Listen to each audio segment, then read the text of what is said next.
When the Anderson family purchased the lavish Florida estate once owned by John Travolta, they thought they were simply moving into a piece of Hollywood history. The sprawling mansion, known for its sleek, mid-century design and expansive views of the ocean, had been the actors' retreat from the public eye for years. However, as weeks passed, they realized the house had a presence of its own, a presence that refused to be forgotten. At first, the occurrences were subtle. Emily Anderson, the matriarch of the family, would find doors slightly ajar that she was certain had been closed. The grand French doors leading to the balcony had a tendency to swing open at odd hours, sometimes in the middle of the night. The first few times, she dismissed it as a quirk of the coastal breeze, but the more she paid attention, the more unsettling it became. The locks were intact, the hinges sturdy, and yet no matter how often they latched them shut, the doors would creak open as if someone had just stepped through. It wasn't long before the family noticed another peculiarity. In one of the guest rooms, an unmistakable scent of cigarette smoke lingered in the air. The problem? No one in the household smoked. The Andersons were health-conscious, and despite repeated deep cleanings, the acrid smell returned like clockwork every evening. It wasn't a faint whiff, it was dense, as if someone had been sitting in the corner of the room, methodically puffing away. One evening, James Anderson, the eldest son, decided to investigate. Equipped with a flashlight and his phone camera, he sat in the room and waited. The air grew heavy around him, pressing against his chest. Then, at precisely midnight, the scent thickened, swirling around him. A shiver ran down his spine. He turned his phone's flashlight toward the corner where the smell was strongest, and though nothing was there, a deep sense of being watched settled over him. As weeks went on, Emily began to research the house's history. There was no tragedy tied to the property, no grim past that could explain the strange happenings. And yet, the anomalies persisted. The most disturbing event came one night when Emily was alone in the living room, flipping through an old album she had found in one of the storage closets. It contained photographs from the house's previous years, pictures of the rooms before they had been remodeled, images of the grand staircase, and even a few shots of John Travolta himself. As she turned the page, a gust of air brushed past her cheek, sending a chill down her spine. She looked up and gasped. Across the room, the French doors stood wide open, revealing the dark expanse of the night. The wind outside was still. No storm, no reason for them to have moved. Yet, there they were, open as if someone had stepped through once again. Had the house retained the presence of its famous former owner? Or perhaps something older, something tied to the land itself, refused to leave? The Andersons weren't sure, but they knew one thing. They were never truly alone in that house. The Andersons had never been a superstitious family. They believed in logic, in explanations, in the certainty that everything had a reason. But this house seemed to defy reason at every turn. Nights had become heavy with an unspoken tension. Emily found herself waking at odd hours, listening to the silence, waiting for something she could not name. It was not a fear of danger, but of the unknown, of something just out of reach, lingering in the corners of their vision. The guest room, the one with the cigarette smoke, had taken on a life of its own. It was no longer just the scent, it was something more tangible, more oppressive. The air inside felt thick, alive, as if the walls themselves inhaled and exhaled in slow, deliberate rhythm. No matter how many times they aired it out, no matter how often they scrubbed and repainted, the smell returned, as though it had seeped into the very bones of the house. One evening, desperate for an answer, Emily placed a glass of water on the nightstand in that room and left the door open. When she returned an hour later, the glass was empty. Not spilled, just empty, as if someone had drunk it. The room smelled stronger than ever. And then she noticed it. The bedspread was wrinkled, not carelessly thrown, not rumpled from movement, but creased, as if someone had sat on the edge of the bed. James was the first to hear it. A voice, not quite a whisper, not quite a breath, drifting through the upstairs hallway late at night. It did not form words, not at first. It was a low murmur, like someone speaking just out of earshot, just behind the door, just beyond the staircase. The first night, he assumed it was his parents talking downstairs. But when he descended, he found the house silent. His mother was asleep. His father's soft snores drifted from the master bedroom. The voice continued. On the fourth night, he followed it. Barefoot, moving cautiously, he walked the dimly lit corridor, straining to make out the words. It was coming from the far end of the hallway, just outside the guest room. The closer he got, the more distinct it became, not a whisper anymore, but a hushed conversation, though only one voice spoke. He reached the door. The moment his hand touched the knob, the voice stopped. A dense stillness filled the hallway. His pulse thundered in his ears. Slowly, he pushed the door open, expecting. What? Person? An empty room? The scent of cigarette smoke rushed out, thick and pungent. The air inside was noticeably colder than the hallway. And then he saw it. The chair in the corner, the one no one ever used, was rocking. Emily had stopped opening the French doors at night. She couldn't stand the way they drifted open on their own, couldn't shake the feeling that something was moving through them, using them. But one evening, as she was closing the curtains, her eyes flicked to the window glass, catching a glimpse of the reflection behind her. She froze. A man stood there. Not James. Not her husband. Not anyone who should have been in the house.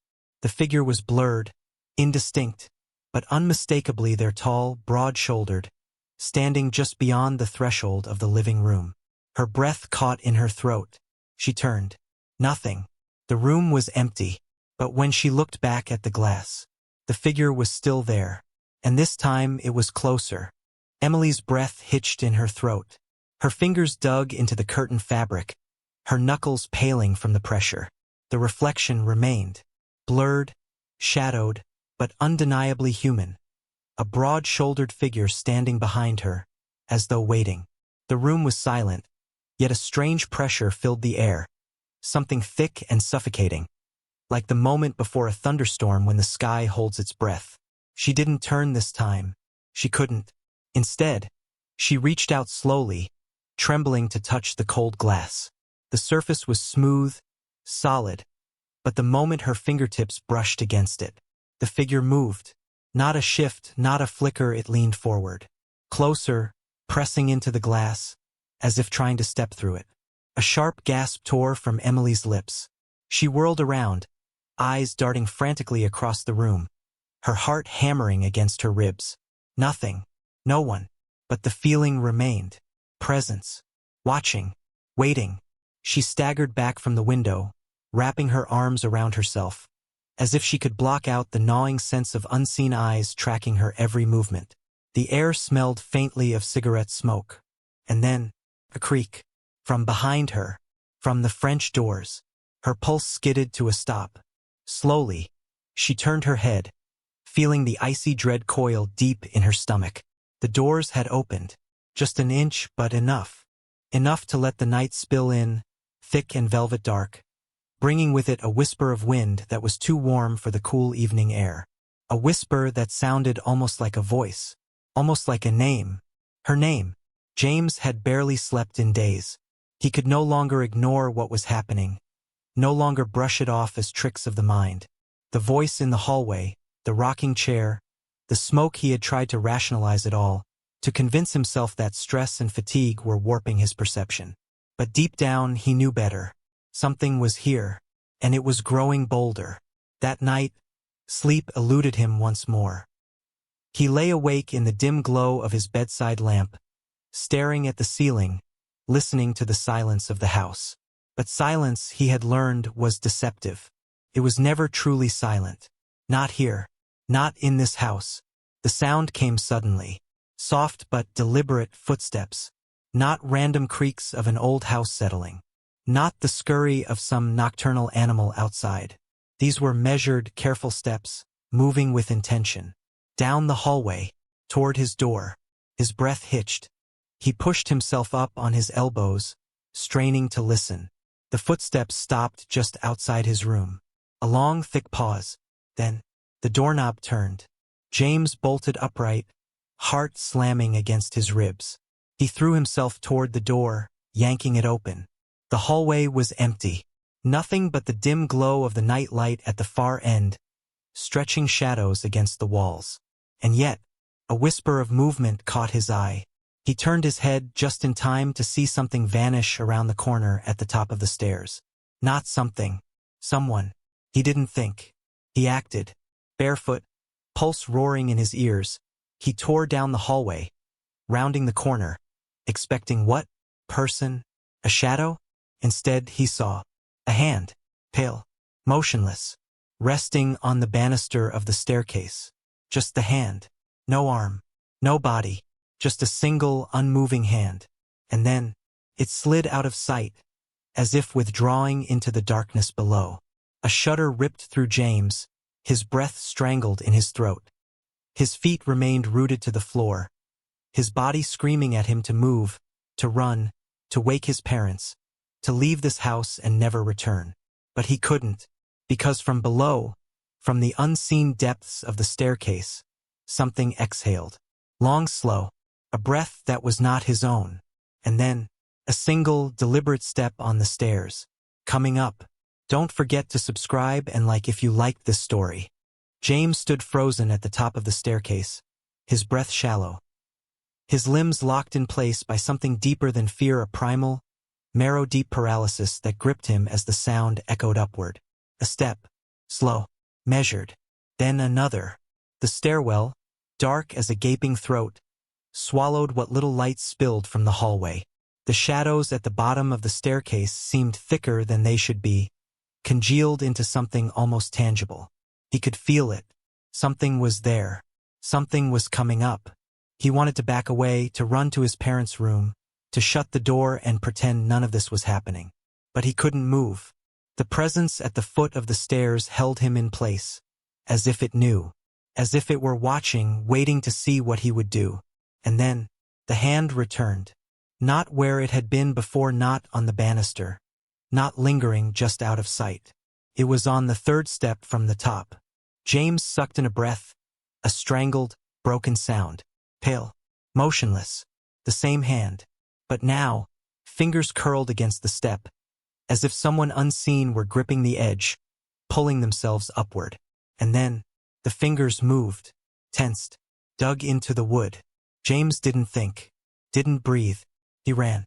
The moment he reached his parents' door, he threw it open without hesitation. "Mom! Dad!" His voice cracked with the urgency, but as soon as he stepped inside, he faltered. The air was wrong. The room was too dark. The curtains, which had always been left slightly open for the moonlight to filter in, were shut tight. The glow of his father's alarm clock was gone. Its red numbers vanished into blackness. His parents should have stirred at his voice, at the slamming of the door. His mother was a light sleeper, always waking at the slightest noise. But they didn't move. They lay completely still beneath the blankets. Too still. A pit formed in his stomach. He stepped closer. "Mom!" No answer. The cigarette smell hit him first. Not the faint, lingering scent he had come to recognize. This was thick, overwhelming. The air choked with it. And then, the blankets sank, as if something unseen had just stood up from the bed. James stumbled back, his heartbeat slamming against his ribs. He reached for the light switch. Click. Nothing. The room remained drenched in its unnatural blackness. He reached for his mother's shoulder. His fingers grasped only the cool fabric of her nightgown. And then, from the darkness beside him, a sound. Not a voice. Not a whisper. A low, slow chuckle. Emily awoke to the sound of running. Heavy, frantic footsteps pounding down the hall. Then a door slamming open. A voice, James's voice, muffled. Desperate. She sat up, her heart lurching against her ribs. And then she saw it. The French doors were open again. She had locked them. She knew she had locked them. But now they yawned open, revealing the night beyond. The curtains fluttered as if something had just passed through. The air was thick with smoke. And standing just beyond the threshold, silhouetted against the darkness, a figure, tall, broad-shouldered, unmoving, watching, a shape she recognized. Her breath turned shallow, the world narrowing to the impossible image before her. She tried to speak, to ask who was there, but her voice came out thin, strangled. Then, Slowly, the figure stepped forward. The darkness seemed to move with it, clinging to its form like a living shadow. It did not speak. It did not breathe. It only stared. And then, it smiled. The smile was wrong. Not a warm, human smile. Not an expression of recognition or welcome. It was too slow, too deliberate, stretching across the figure's shadowed face like something rehearsed, something forced. Emily couldn't move. The room felt too still, as if the air had thickened, pressing against her skin, coiling around her throat. She tried to swallow, to force her limbs into motion, but every instinct screamed at her to stay perfectly still. The figure took another step forward. The floorboards did not creak. The air did not stir. It was moving, but it was silent. Emily wanted to believe this was just a trick of the dark, some warped illusion, some terrible mistake of her exhausted mind. But then she saw something that made her stomach lurch into her throat. The cigarette smoke. It wasn't drifting. It was following the figure, curling around its shoulders, whispering along the edges of its form as if it were exhaling it. Another step, closer now, close enough that she could almost make out its features beneath the veil of shadows. And that was when she saw the eyes, not hollow sockets, not glowing supernatural orbs, just eyes. Ordinary, brown, familiar. Emily's breath hitched. She had seen those eyes before. She had seen them in photographs. James couldn't bring himself to turn around. The laugh still rang in his ears, low and too close, as if whoever or whatever had made it was standing just inches from his shoulder. The air pressed against his back like something alive, something waiting. His parents still hadn't moved. He could feel his own pulse, frantic and uneven, pounding in his throat. Something was wrong.